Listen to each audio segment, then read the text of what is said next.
Grandes batallas, guerras, episodios históricos poco conocidos, grandes personajes, biografías y mucho más en La Biblioteca de la Historia, con Gerión de Contestania.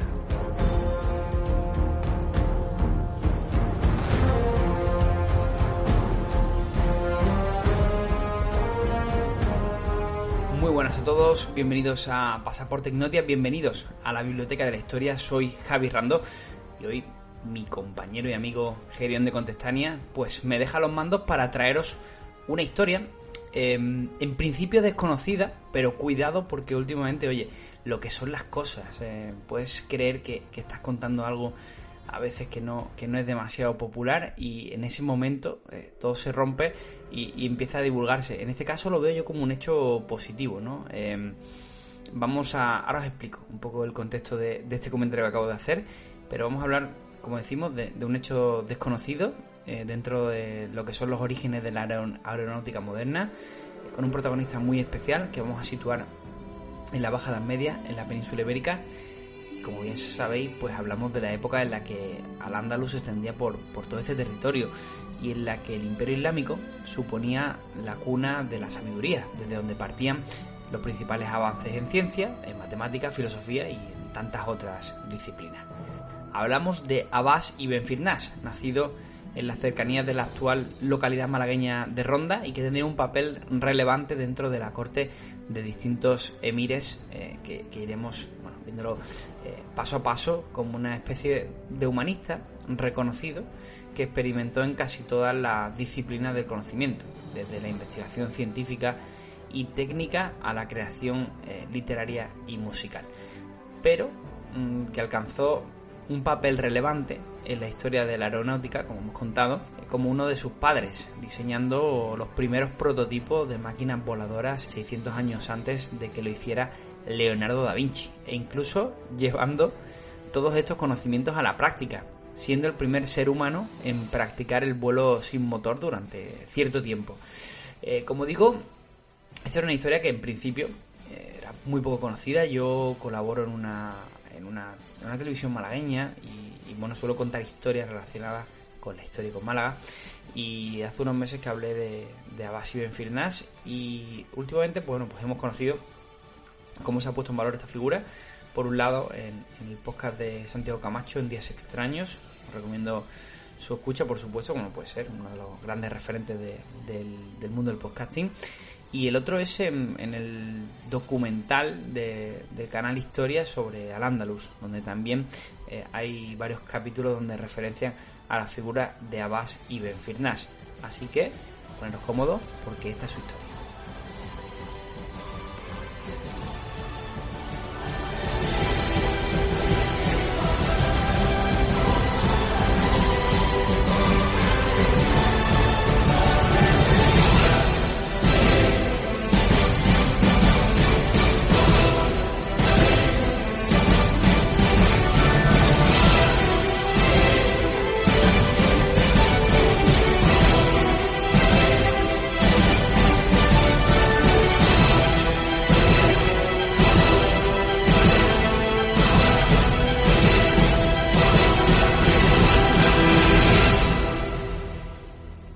Un ejemplo de la capacidad inventiva y creadora que generó la sociedad andalusí del siglo IX se encuentra personificada en el rondeño Abbas ibn Firnas, auténtico precursor de los humanistas del Renacimiento, quien inventó una gran variedad de instrumentos y artefactos de relojería, de música y de hidráulica, además de ser el intrépido inventor de un artefacto volador con bases científicas, lo que hace de ibn Firnas un precursor de los inventos de Leonardo da Vinci siglos más tarde.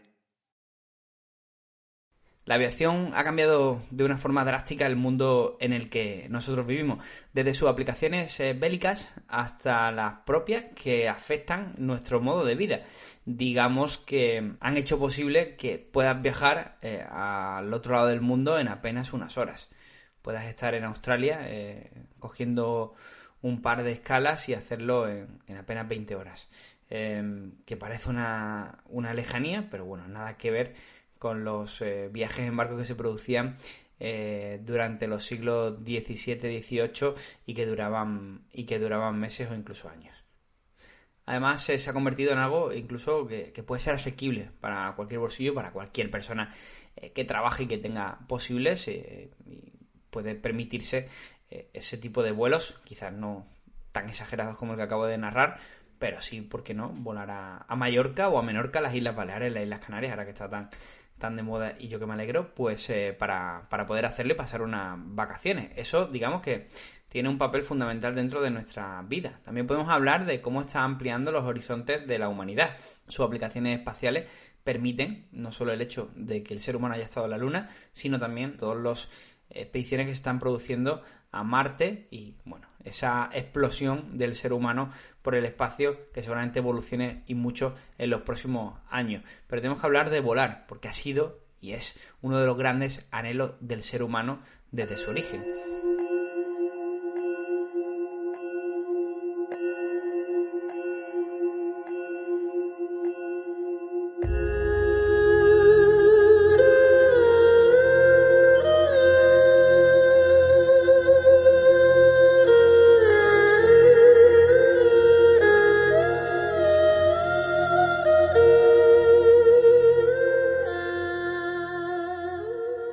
Podemos encontrar un primer punto destacado y ubicarlo, un momento del vuelo y el ser humano, en el 1200 a.C., en los orígenes del Imperio Chino, con la invención de la cometa.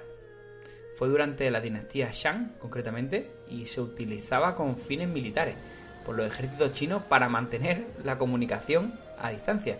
Se utilizaban cometas de distintos colores y que producían distintos tipos de movimiento en el aire para enviar mensajes a distancia y poder comunicarse.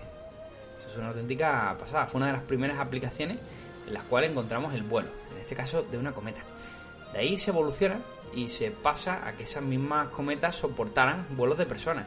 Y hay documentos en la propia China de vuelos de personas usando estas cometas, que les permitían elevarse y moverse en el aire durante algunos metros, con el impulso del viento sobre la cometa. Eso fue durante el siglo VI y durante la dinastía Zhou.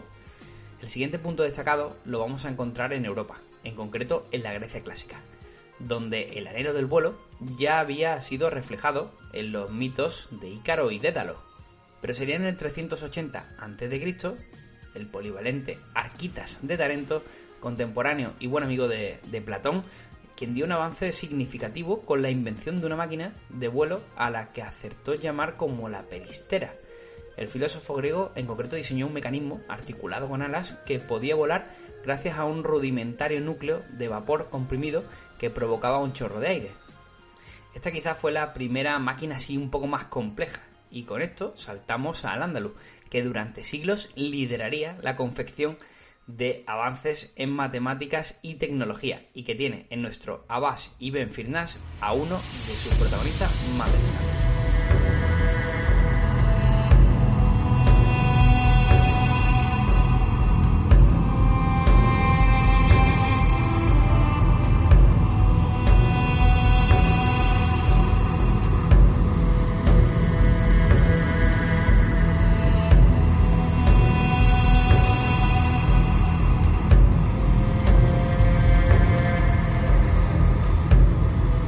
Antes de hablar de la figura de Firnas, vamos a abordar el contexto histórico que rodea a su vida, que no es otro que Al-Ándalus. Nuestra historia está englobada dentro de esos primeros años de presencia musulmana en la península ibérica. En concreto nos vamos a trasladar a la segunda mitad del siglo IX. Cuando hablamos de Al-Ándalus, por lo general, pues metemos dentro del saco todo el momento de presencia musulmana en la península ibérica, independientemente de los distintos grados políticos bastante diferentes y bien definidos que hubo dentro de esta presencia musulmana. En concreto estamos en la etapa de inicio, una vez apoderado del territorio visigodo y ocupada casi toda la península en su extensión, llegando incluso a traspasar los Pirineos, una etapa de conquista hasta entonces desconocida por un imperio musulmán que había entrado como un auténtico misil dentro del territorio visigodo. Estos primeros musulmanes que entraron en la península desde el norte de África Eran en su mayoría una serie de grupos y familias árabes venidas del este, de Arabia en concreto, también sumada a grupos bereberes del Magreb que ya existían y que se fueron asentando paulatinamente en las tierras de Al-Ándalus y participando de forma activa en la conquista. De una de estas familias bereberes originarias eran los Firnás.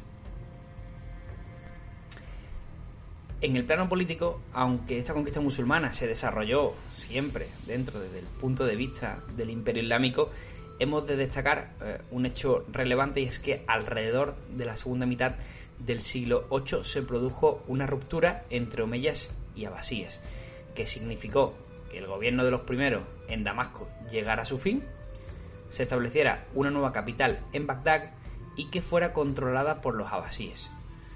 Así, Abderramán sería el primero de los príncipes omeyas huidos que llegaría al Andaluz para formar aquí un nuevo estado que tendría su capital en Córdoba y que rompería de forma completa la centralización del Imperio Islámico con sede en Bagdad. Es un hecho muy relevante, y es que Al-Ándalus sufriría su gran cambio al fundar este califato omeya a raíz de la decisión de Abderramán III de desvincularse definitivamente de Oriente. Se declara emir y representante del poder religioso en la tierra. Durante este gobierno, que coincide en la época de nuestra historia, se comenzarían a vivir algunos de los momentos de esplendor de esta civilización. En cuanto a cultura, una corte que se llenó de científicos, de humanistas, de filósofos, y que, bueno, lejos de suponerle una tara o un pero al Andalus, la descentralización con respecto a Bagdad le sentó muy bien, porque los omeyas fomentaron todo este tipo de creencias, todo este tipo de actividades culturales que llevaron a Córdoba a ser la capital del mundo.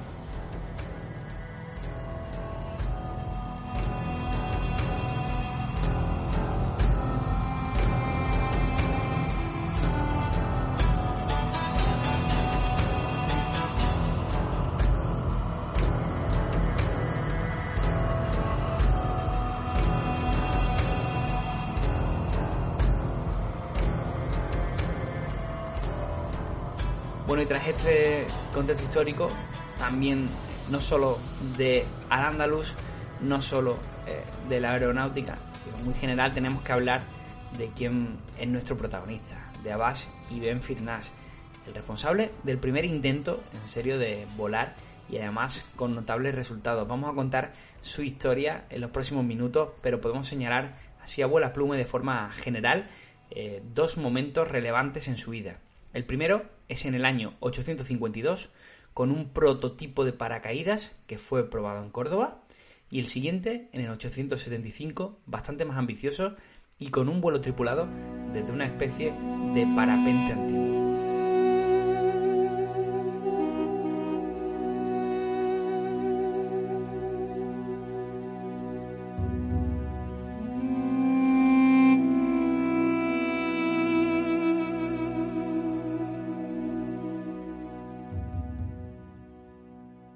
Abul Qasim Abbas ibn Firnas ibn Wardas nace en el 810 en la Cora de Tarucura, a pocos kilómetros de la actual localidad malagueña de Ronda. Como hemos contado, en el contexto histórico, este territorio se encontraba bajo los dominios del Emirato Omeya de Al-Ándalus, y en un momento de robustez política, al menos en la capital cordobesa, que coincidiría con los comienzos de ese esplendor cultural que se vivirá en pocos años en la ciudad, y que durante siglos le llevaría a ser la capital del mundo. Poco se sabe de los orígenes de Firnas, pero se especula con que sus ascendientes eran una familia de origen bereber, y más concreto de la tribu de Masmuda, aunque algunos discrepan con que fueran muladíes. Estas familias bereberes habrían participado activamente en la conquista y asentamiento del territorio peninsular que pertenecía a los visigodos generaciones antes del nacimiento de Firnas, y concretamente se apunta a que fueran los Masmuda esa etnia porque era la predominante en la serranía de Ronda desde la primera mitad del siglo VIII. Por lo tanto, una cuestión de lógica es de suponer que fuera una familia con cierta antigüedad en el territorio, dadas las circunstancias, y con una condición nobiliaria y acomodada a tenor de lo que veremos en la actividad estudiantil y profesional del joven Firnás.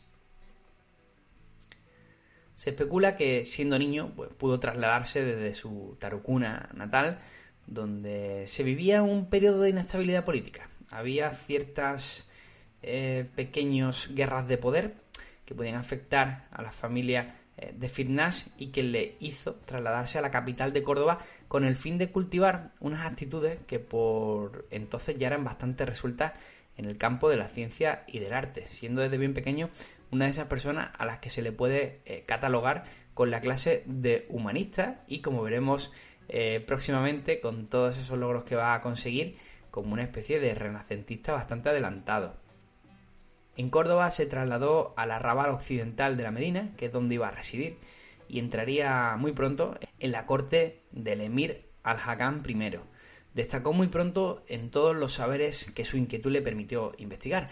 Disponía de una inteligencia inusual, un gran espíritu de trabajo y fue un pionero a la altura de esos grandes nombres que todos tenemos en mente cuando hablamos del Renacimiento europeo.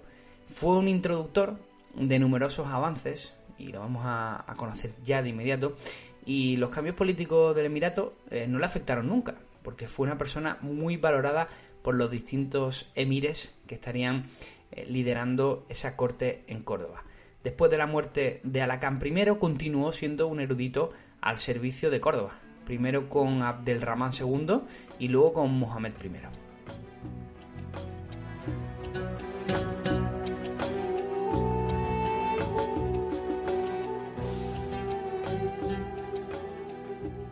La figura más interesante dentro del círculo de poetas astrólogos que rodea a Abdelrahman II es sin duda Abbas Ben Firnás, con el que, en cierto modo, puede considerarse que la ciencia y la tecnología andalusí empieza a mostrarse productiva, pese a que no se trate de un auténtico hombre de ciencia, sino más bien de un cortesano, dotado de una curiosidad enciclopédica que sabe aprovechar muy bien sus conocimientos.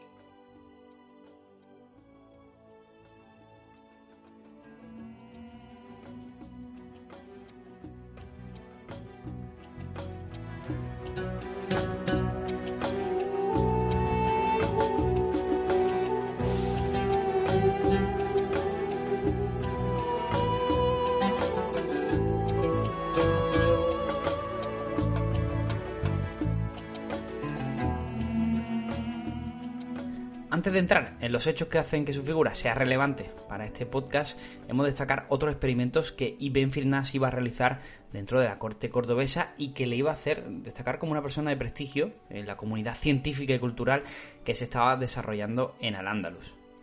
Empecemos por la poesía. La poesía era un punto central en la intelectualidad del Al-Ándalus.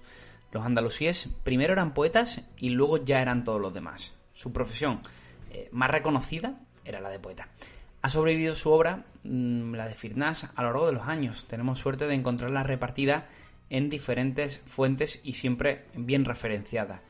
En sus primeras obras de poesía, él empezó a trabajar un movimiento que se conoce como la humanización de la naturaleza, en concreto en obras de carácter cinegético o que también se llaman obras de cazador. Firnás fue un precursor en Al-Ándalus de todas estas modalidades que se iban desarrollando en Bagdad y que él era un pionero a la hora de traerlas a Al-Ándalus. Posteriormente, además, influyó en el nacimiento de otra corriente poética que se conoce como la casida neoclásica, cuyos temas principales ya eran de batallas y palacios. Todo esto, por lo que lo destacábamos, es que le llevó a ser uno de los contertulios habituales de Abderramán II, siendo habitual verle en los recitales de poesía que se celebraban frente al emir, y se creó entonces, no sé cómo explicarlo, pero competencias casi salvajes entre los distintos poetas que estaban cercanos al emir. Hablamos de guerras dialécticas bastante duras donde, de hecho, Ibn Firnás, pues demostró también manejar un lenguaje vulgar siempre que fuera necesario. En concreto es bastante mítica su rivalidad contra Mumin ibn Said, otro de los poetas cercanos a Abderramán II. Firnás superó todo este tipo de pruebas con nota, puesto que consiguió la confianza del emir, adentrándose ya dentro de su círculo íntimo, sobre todo después de un hecho muy concreto que fue descifrar el libro Al-Mital min al-Arud, que es un complejo tratado de prosodia del renombrado maestro y filólogo Al-Jalil ibn Hamad, de la escuela gramatical de Basora. Hablamos sobre todo de técnicas y pronunciaciones del árabe que se practicaba en Bagdad. A ver, el hecho destacado que podemos hablar de por qué esto fue tan importante es porque pues Abderramán II había adquirido este libro y se lo había traído al Andalus como un hecho fundamental para equipararse a Bagdad, con los que siguen teniendo cierto recelo, y nadie había sido capaz de traducirlo, ni de entenderlo, ni de comprenderlo, y fue Abbas ibn Firnas el que consiguió hacerlo, y eso pues fue un puntazo de cara a ojos del emir. Saltamos de ahí a su valor como astrónomo y astrólogo. En el siglo IX la astrología también se encontraba al alza y se mostraba como una de las disciplinas más valoradas en el mundo árabo-islámico, del que Al-Ándalus ya empezaba a ser un foco central. Esta sería la especialidad donde Firnas generaría un mayor impacto dentro de la corte de Abderramán II, que era un gran aficionado a la astrología y protegía y reclutaba a todos los que fueran especialistas astrólogos que tuviera ocasión. Cualquiera que fuera un ducho en temas de astrología era protegido por el emir y recibido de buen grado dentro de la corte. Firnas entró de hecho en la corte como oficial de astrología y además tuvo la suerte de recibir un doble sueldo por esta afición, ¿no? Por esta suerte de profesión, que además le generó una pensión oficial vitalicia. Como veremos, sería clave mucho más adelante para que gozara de una buena calidad de vida. Todo esto se encuentra documentado y habla incluso de la existencia de un diwan de astrólogos que vivían y estudiaban dentro de la corte del emir. Un elemento destacado en la astronomía árabe eran las tablas astronómicas o cillas, que eran manuales con tablas para calcular posiciones planetarias. Firnas fue el primero en Al-Ándalus en utilizar las tablas astronómicas de Sindhin, que eran una suerte de manuales indios y que después tendrían una influencia importante en la astronomía de la Europa medieval. Como siempre, él fue pionero en traerlo al Al-Ándalus y por tanto en traerlo al conocimiento occidental en esa época. Además construyó para el emir Abderramán II la primera esfera armilar o astrolabio esférico del Andalus, que se llama. Era un instrumento que servía para determinar las coordenadas de los astros y también era usado como instrumento de observación y se mantuvo vigente de hecho hasta el siglo XVII. Él construyó su propio prototipo que funcionaba y lo puso a ojos de Abderramán II para pues generar mayor impacto, si cabe, todavía en un emir que ya de por sí estaba completamente cautivado por la figura del andalusí.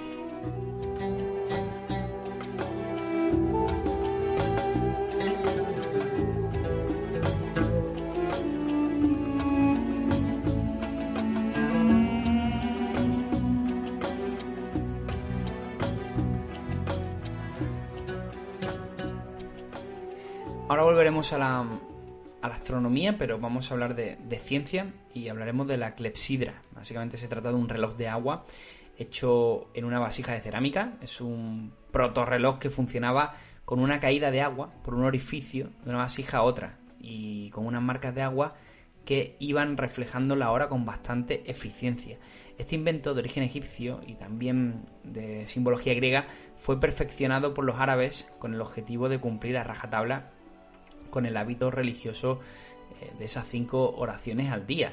Ibn Firnas pudo desarrollar un nuevo reloj de agua que tenía un flujo constante a través de instrumentos casi autómatas y del que no se tiene un diseño real, ¿no? Pero que funcionaría con gran precisión, desarrollando finalmente una máquina que señalaba la hora de forma muy exacta y que puso a disposición del emir, en este caso de Mohamed I. Esto es todo un hecho, ya que es el precedente más antiguo que existe en Occidente de una clepsidra que además funcionaba, como decimos, de forma autómata.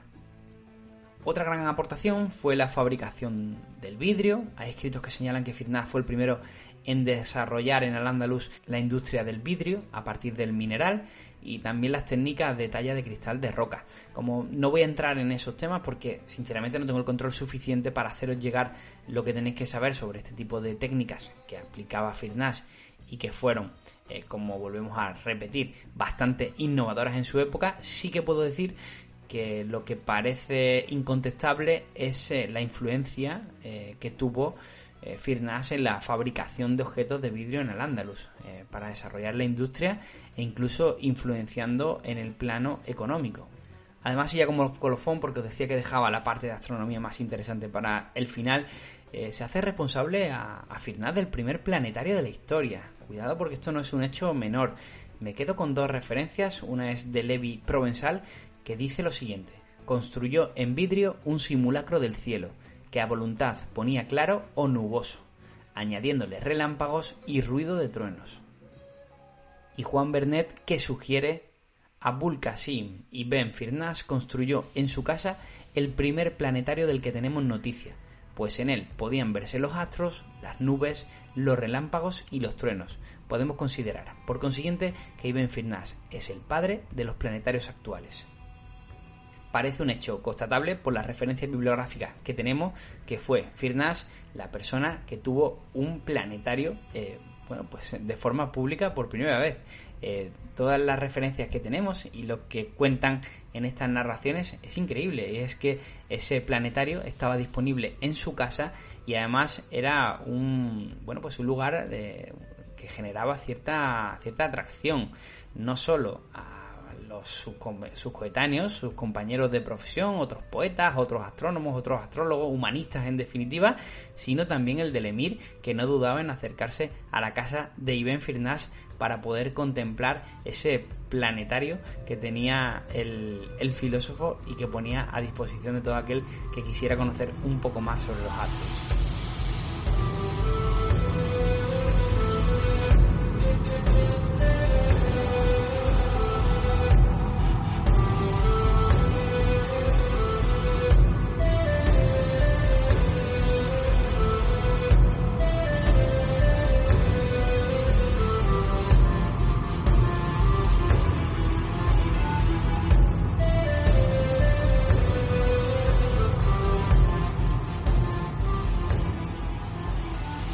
Cualquiera de nosotros, si se nos pregunta por prototipos de aviones en la antigüedad, en una época más antigua, hablamos del Renacimiento, pues se nos vendría a la mente Leonardo da Vinci, sin saber que siglos antes había habido un adelantado a su tiempo, que además había experimentado no solo con maquetas de vuelo humano, sino con un vuelo real. Es Ibn Firnás, el protagonista que os estamos presentando hoy en la biblioteca de la historia, y considerado la primera persona que inventó un artilugio para volar y que además lo puso en práctica. De hecho, se especula con que Leonardo pudiera haber tenido acceso a algunos prototipos de Firnás, algunos documentos, y que podría haberse inspirado en su máquina voladora. Bueno, lo dejamos ahí. Antes de esto, hemos de señalar que Ibn Firnás tuvo un capítulo también destacado, ya que en el 852 hizo la primera de sus hazañas aéreas. Hablamos de la invención del paracaídas. De hecho, tenemos un gran podcast en esta biblioteca de la historia y es precisamente de Sergio Murata sobre el primer paracaídas real, ¿no? Pero aquí tenemos una especie de prototipo de paracaídas, no sabré cómo llamarlo, ¿vale? Sacad vuestras propias conclusiones una vez yo lo cuente. Abbas Ibn Firnás se lanzó desde el minarete de la mezquita de Córdoba con una lona fabricada con madera y telas que pudo servir al menos para amortiguar la caída y que no cayera en picado. Sufrió heridas de poca consideración, pero bueno, dejó para la historia lo que es el primer intento de paracaídas. O sea, tenía unas maderas y unas telas que él interpretó que podían frenar un poco el efecto gravitatorio, pero realmente fue una caída casi en picado, que fue algo frenada, pero que produjo unas caídas y no resultó del todo satisfactoria. Fue en el 852. También he de decir que hay numerosas fuentes que no tienen claro que fuera Firnas el protagonista de esta hazaña. Es un poco confuso, pero tenéis que entender que las fuentes no son del todo claras, ¿vale? En principio sí, es él, es Abbas ibn Firnas, pero también he encontrado alguna otra fuente que no está completamente convencido de que fuera él. Tiene perfectamente lógica de que fuera, porque como veremos, casi 25 años más tarde perfeccionó este método para hacer algo bastante más increíble. Y es que estuvo años puliendo esa primera idea, estudiando con detenimiento el vuelo de los pájaros, variables como el viento. Continuó, de hecho, desarrollando lo que venía a ser un prototipo algo más ambicioso que aquella suerte de paracaídas con telas y con maderas para conseguir un vuelo guiado y duradero en el tiempo. De esa forma, en el 875 dejó listo lo que era su versión de un planeador y quiso presentarlo en Córdoba ante una gran afluencia de gente y según, pues podemos determinar, no hay fecha clara de nacimiento, pero tendría alrededor de unos 60-65 años. Debió elegir para su proeza la pendiente menos pronunciada y al mismo tiempo la más larga y uniforme, porque con sus conocimientos él esperaba que en el aire desarrollase una recta descendente, buscando en lo posible el paralelismo con el terreno para amortiguar el golpe.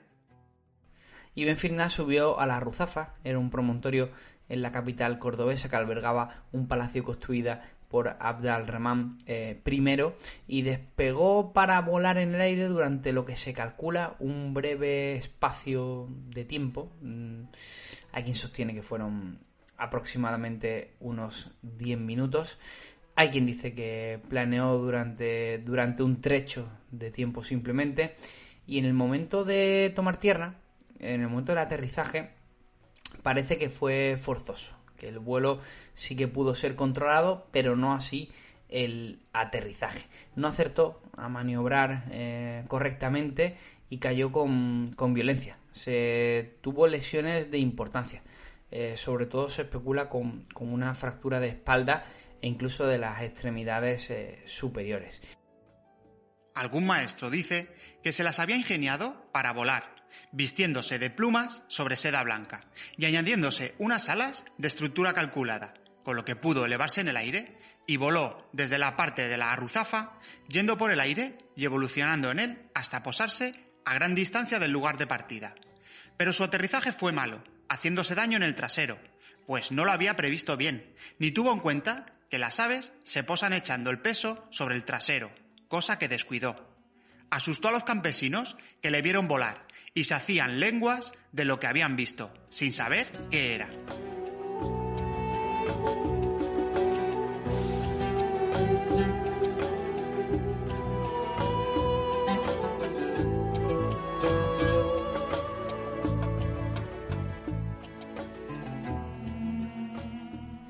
Tuvo que recuperarse posteriormente de sus heridas y hizo un estudio exhaustivo de qué es lo que podría haber fallado, llegando a la conclusión de que habría sido la culpa el no tener una cola que dirigiera el planeamiento de una forma un poco más controlada y que le ayudara en el aterrizaje como sí que tienen los pájaros. En términos aeronáuticos, lo que descubrió fue la maniobra del flare, que indica la forma de aterrizaje correcta en los aviones modernos, que de hecho, pues es un conocimiento que podemos decir que es bastante moderno, que es bastante avanzado para la época, y que él ya, pues parece ser que lo pudo identificar en este siglo IX en Al-Ándalus. Por lo demás, pues Ibn Firnas parece que gozó de una larga vida, una longevidad de hecho extraña para la época. Siguió viviendo cerca de la corte del emir, participando de forma activa en todo este tipo de conocimientos. Una vez se pudo recuperar de sus heridas, que como decimos fueron de gravedad, y murió en el año 887, el año 274 de la Eira, en Córdoba, siendo emir de hecho Al-Mundir, el sucesor de Muhammad I.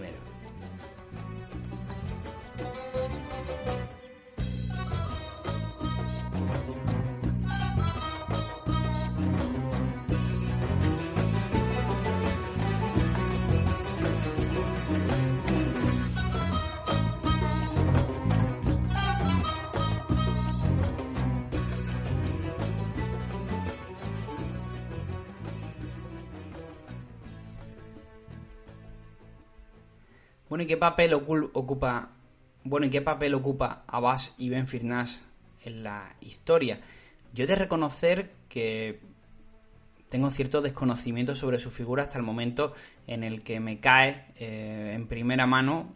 Me parece una buena historia para contar y me pongo a indagar y estudiar sobre ello para traerlo tanto a la televisión como aquí, como a la biblioteca de la historia. Os contaba esa anécdota, ¿no? De cómo, bueno, pues una figura que para mí era totalmente desconocida, de pronto me pongo a estudiar, a trabajar en ella y a apuntar para tener el episodio listo, y encontramos ese podcast, ¿no? de Días Extraños, que me pareció bastante curioso y que pudimos tener incluso una interacción con su autor, con Iván, a través de Twitter junto a Gerión y a Santi Camacho, y bueno, fue bastante curioso, me pareció muy curioso y no he tenido todavía la oportunidad de escucharlo porque prefería contar la historia tal y como yo la he estudiado sin tener ninguna injerencia externa. También me pasó el otro día que fui a ver ese documental del canal Historia sobre Al-Ándalus, ¿no? Y me pasó lo mismo, puse el primer capítulo y el impacto inicial fue que hablaban de Abbas ibn Firnas y decidí lo mismo, no escucharlo, no verlo, para no generarme pues una segunda opinión. Y también me pasó lo mismo recientemente con el caso de esos documentales de Al-Ándalus de Canal Historia, en el cual pues Abbas ibn Firnas también está reconocido como una figura importante para explicar lo que es el grado de desarrollo en conocimiento y cultura que tuvo esa parte de la península ibérica durante tanto tiempo. Pero aparte de eso, hemos de decir que la figura de Firnas es reconocida en su época, muy reconocida. Lo está especialmente en el mundo musulmán. También otras culturas lo han identificado como un adelantado a su tiempo, pero probablemente en lo que es la tierra de su nacimiento, que sería en este caso, podemos decir España, Andalucía, aunque sabemos perfectamente que hay un cambio político tremendo a lo largo de los siglos, que es complicado arraigar la figura de Abbas ibn Firnas a la actualidad, ¿no? Pero sí que pasa en el mundo árabe-islámico, ¿no? Encontramos reconocimientos, como por ejemplo en Libia e Irak. En concreto, en Irak hay una estatua suya en la vía del aeropuerto internacional de Bagdad, así como tiene también puesto un nombre de un aeropuerto en el norte de Bagdad que se llama Aeropuerto Abbas ibn Firnas. O sea que tiene reconocimiento en el mundo árabe-islámico, como decimos. También hay un cráter lunar que lleva su nombre, que se llama Ibn Firnas. En España empieza a verlos, pero a cuentagotas. Los primeros que podemos destacar son en Córdoba, donde sí que hemos de decir que la figura de Abbas ibn Firnas está puesta en valor. Uno de los puentes que cruza el Guadalquivir lleva su nombre. Y también incluso podemos encontrar una estatua suya que, si la vemos en perspectiva con el puente detrás, pues hace como una especie de forma de alas de pájaro sobre los brazos de Abbas ibn Firnas. Sí que es verdad que en Córdoba, como decimos, los esfuerzos por reconocer la figura de Firnas están siendo importantes. No tanto en Ronda, donde de momento sí que se inauguró un centro astronómico que lleva su nombre, aunque también hemos de decir que hay una petición en change.org que todavía está abierta para que sea reconocido con una estatua. Están trabajando también en esa posibilidad y me consta además que se paralizó un poco, pues precisamente con la situación que nos tocó vivir pandémica, y que eso llevó al frenazo de una situación que se estaba estudiando y que probablemente vayan a corregir a lo largo de los años. También hemos de decir que en el mundo de la aeronáutica sí que es muy común cualquier tipo de referencia a esta hazaña de Ibn Firnas, reconociendo además su importancia en la historia de la aviación para explicar los posteriores avances que se fueron desarrollando durante los siglos. Así que, espero que este episodio también sirva para poner un poco en valor la figura del inventor, poeta, filósofo, astrólogo, astrónomo y todo lo que él quisiera, humanista en definitiva, andalusí. Como siempre, será un placer recibir todos vuestros comentarios, que le deis al corazón si es que os ha gustado el contenido, y es un placer volver a pasar por aquí, por Pasaporte Ignotia, por la Biblioteca de la Historia. Un saludo a todos.